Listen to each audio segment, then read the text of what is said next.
Okay, well done for today. This is our intermediate, upper intermediate, advanced conversation class.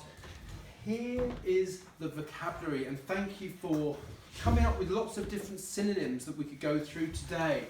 If something is widely used, it's really popular, it's used often, it's common, it's widespread, it's used a lot. And you can change this word. You know, English is widely spoken, that means it's spoken a lot. You know, drugs are widely taken, that means drugs are taken a lot.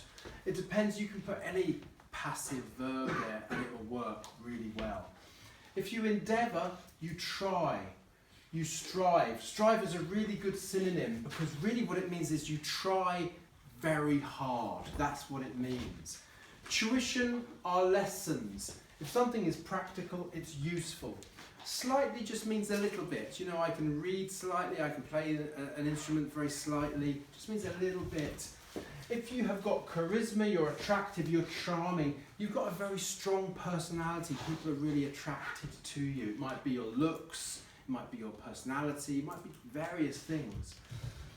Fiendishly is just another way of saying absolutely or very. It's a really extreme word, like I heard in Polish the other day, somebody said, "You're terribly beautiful." It's just a really extreme word which means very, very, very. If something is diverted, it's distracted, interrupted.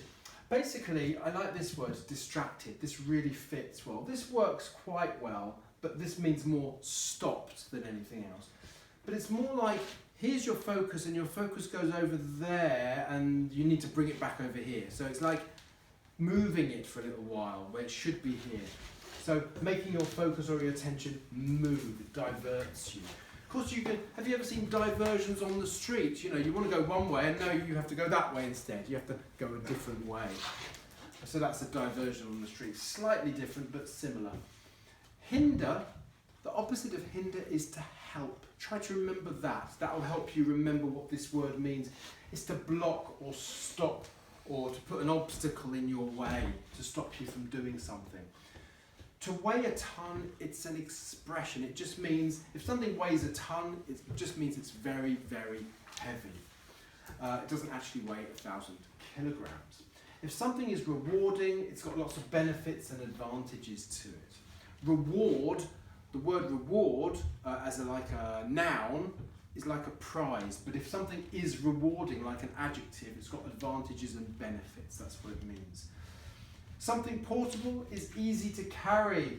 It's handy. That's a great expression. It's very handy. Here, I've used the word taste, not as a verb, but as a noun. And that means interests, likes, preferences, my tastes in food, or my tastes in music, or my tastes in art. And then we talk about our specific tastes, what we actually like about art or music or food, etc. If something is tedious, it means really boring. Listen to the pronunciation of this word, tedious. I heard it a few times being pronounced incorrectly today.